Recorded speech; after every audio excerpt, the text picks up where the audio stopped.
We've looked at the past, we've looked at the present. Now it's time to look at the future.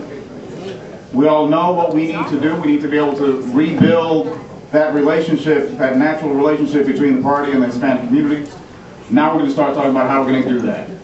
Again, this event is not intended to be a destination. This event is intended to be the beginning of a long journey where we're going to have to continue to have these discussions, not only at the national level, but at the state and local level. Our state and local Republican Party leaders are going to have to be able to sit down with our folks that are on the ground and have uncomfortable conversations sometimes. But those conversations are going to be necessary. If we're going to be able to mend those fences that Linda was talking about, we need to be able to move that forward and move it down. Move it down to the state level and the local level so we can actually begin to make progress. We are, again, fortunate to be here at the Capitol Hill Club right next to the headquarters of the Republican National Committee. Our new chairman, Michael Steele, had literally every intention of being with us today. He was called on the trip, and he's literally on an airplane right now between Boise, Idaho, and Florida.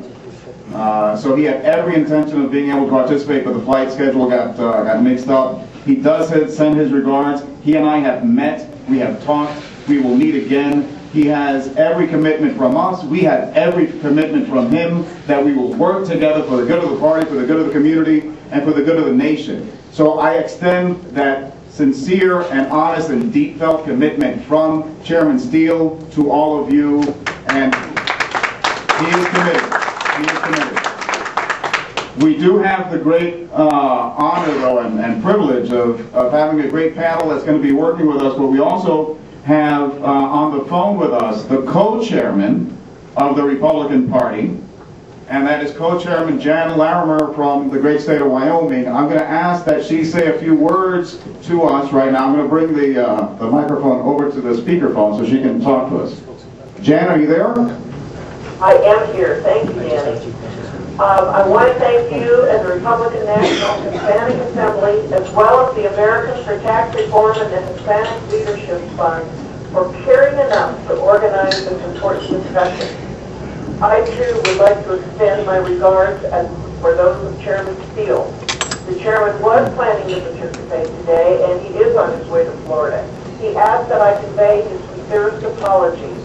Rest assured, however, Chairman Steele understands the importance of fostering diversity and making the Republican Party more appealing to all Americans, including Hispanics.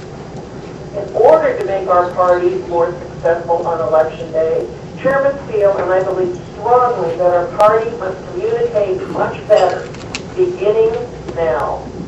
Communicating effectively, in our view, involves much more than just asking for people's votes as an election year or disseminating Spanish language material.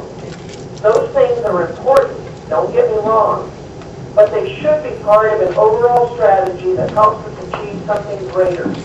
That is creating and maintaining a sustained dialogue, making people feel at home, if you will. In short, we need our communication to be two-way, which will build trust, provide meaningful channels to incorporate feedback, and foster inclusion. There's no way to sugarcoat our recent failures.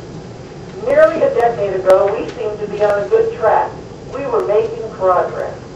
Nearly half of all Hispanic voters supported the Republican presidential ticket in 2004. Then we got off track, way off track. All we need to look for in evidence is what happened in states like Florida, Colorado, and New Mexico. It's that simple. That's the bad news, the post-mortem. But the good news, the silver lining, is that Hispanics still have a lot more in common with the Republican Party. Hispanics consider family, faith, freedom, and opportunity important priorities, just like the Republican Party. The concepts of individual responsibility, lower taxes, effective, efficient government, strong national defense, all resonate with Hispanic voters. These ideas are the nuts and bolts that make up the Republican Party. A great number of Hispanics, no matter how they voted last time, are Republicans, even if they have forgotten why or don't know yet that they are. Personally, I ran for co-chairman on the platform of building the strongest possible grassroots organization, one that will help Republicans win again. Michael Steele became chairman by embracing a similar vision. In essence, the chairman and I agreed that winning is about addition, not subtraction. It may sound overly simplistic, but it is certainly not our sole motivating factor.